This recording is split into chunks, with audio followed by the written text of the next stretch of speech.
Magnum opus is Latin for greatest work. This is what one considers to be either the most well-known work or even the greatest work. Just something that is the apogee, the highest point of something. And in my opinion, it's a tie between Profondo Rosso, Deep Red, or in this case, Susperia from 1977. And this movie is freaking phenomenal. It stars a ballerina named Susie Bannion who recently came over to Germany to study dance.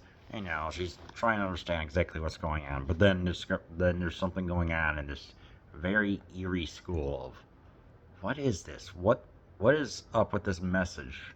Like as she approaches the school, there's there's an extreme something extreme going on. In an intense storm, all she hears a person say is secret, Iris.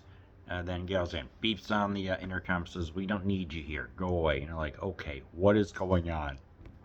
Eventually, she encounters the woman named Pat who ran away. And those two spend the night together in a non-sexual way. Then Pat is later discovered brutally murdered with a noose and blood in it. Oof. This movie, and so, and she eventually gets transferred to school. Everything seems hunky dory, but then you wonder, hey, wait a second. What's really going on here? What's the secret? Like, where are all the teachers going this late at night? Like, where are they going? The number of footsteps and everything. And we're all just thinking, yeah, this is definitely, I don't know. What follows is one of the when I saw this about roughly 4 years ago. I think September 21st, 2021. It was a feeling of dreamlike surrealism. This is truly the colors, a truly bizarre, not bizarre, but dreamlike atmosphere with the colors. I mean, just those vivid colors alone. I mean, especially on a Blu-ray, it's freaking gorgeous. You know how they say, oh, there's plenty of movies that are on like Blu-ray that aren't really don't look beautiful. Well, this one is just striking and stunning. Every scene is just vivid. I mean, even when we even see this school itself, it looks beautiful but haunting at the same time, almost as if the school itself is a character. I mean, even in the storm, with just how imposing it is, and just how it's just wide, it's dark, it's inviting, it's a gothic beauty. Uh, yeah, watercolor Art Nouveau style fairy tale ish thing.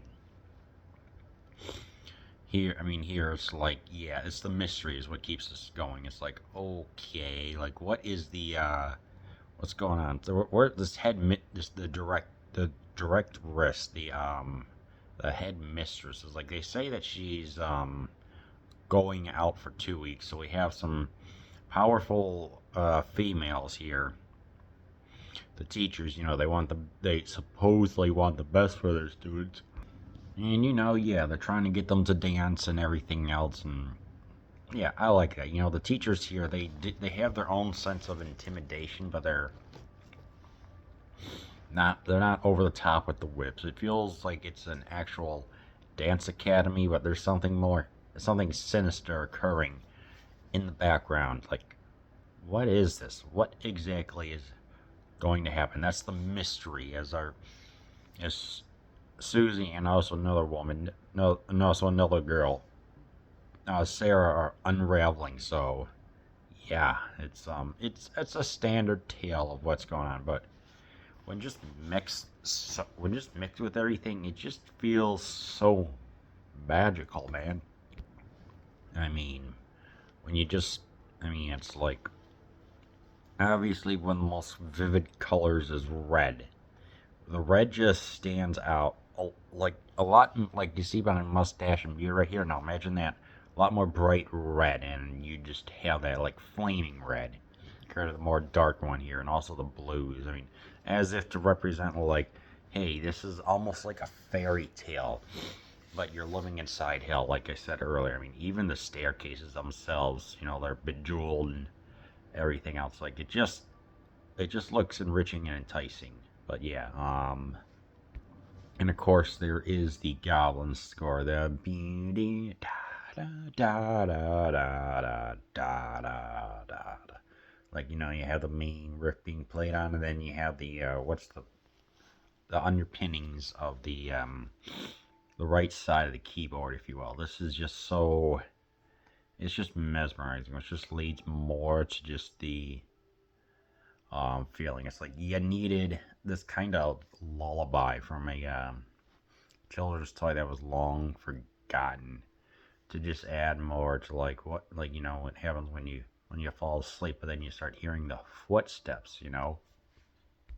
Where do these footsteps lead? That's part of the question. But yeah, I mean, even even in, like, supposedly when there's some food left in an attic for no reason. That was the only illogical part of the movie. I guess it was just to move all the students downstairs, and we get this beautiful but uncomfortable fish eye lens view. It just sweeps from the top. It's like, here's the top of the where the curtains are, and then it just comes down, just looking down, as if like that someone is just watching everything going on. Like, there's this omnipotent eye. A panopticon, I think, would be the word. No, not a panopticon, but what's going on. Then we also hear, who is this directress? Like, on the other side, that's the owner. I'm like, do you hear the whistling or the snoring? I'm like, huh? Yeah. So obviously the camera here is freaking beautiful, especially like when we get as to represent the intensity and the fury that she is feeling. It's like, we'll go right up and the curtains will open to reveal more of, like, just like, if you can, like, you can tell right here based on this, you could tell this is like Art Nouveau, as what is she doing, like eating something or caught in it. So you could just imagine all this style. Here it is, this um steel case looking thing of, like, yeah, what's going on. You can tell all the designs are here. This isn't too far from what's going on there in the movie, so it's just like, geez, yeah. Goblin performs the theme, and it's just, this is, I think, what is this, the second movie that those two that Argento and them collaborated on, and would for many more. And yeah, like I said, adding just kind of like, and you're wondering, why does this feel like a fairy tale? Like, well, this was originally written to have, like, preteen stars. Yeah, seriously. That's what Argento wanted to add more, like, the naivety. I mean, there's still some lines of, like, I guess naivety would be, or not having, like, a foolproof plan to find where the witches go, and even a line of saying, I heard that names that start with S, like Sarah and Susan, are snakes. So yeah. I think the producer and Argento's own father said, "Hey, don't do that. It may not get past some, like, Italian groups or whatever." And I said, "All right," but they did keep the dialogue in, and also doorknobs that are, like, at chest level, which was, this was meant to be for very much young girls handling this. So that's why they had, like, the door handles up there to still kind of add to the bizarro atmosphere. And I'm glad that, they kept this in. So it's like, this movie is, like, truly a fever dream, but in a good way. I've noticed. What else am I missing? Eventually, we discover that I'm sure maybe you've heard of the three mothers. This one, there's the Mother of Tears. I'm trying to remember the other two. It's just look up the three mothers. Dario Argento. This one is Mother Susperia, the oldest and most, yeah, what is that? The oldest and most evil of the three. That she founded the school, was hundreds of years old, were like entered into witch's coven, and here she is, very late at the end, still able to pretty much slice, like, do that to a student. So, um, yeah, especially Sarah does get eliminated by the hands of Helena Marcos.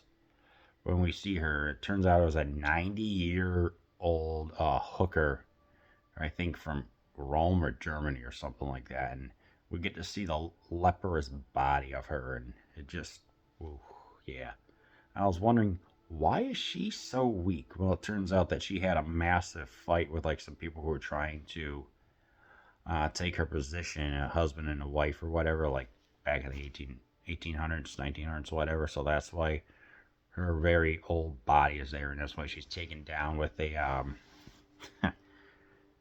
with like a little spear or whatever, knitting, a very sharp knitting thingy from a bird that has a crystal plumage, wah wah, and gets eliminated.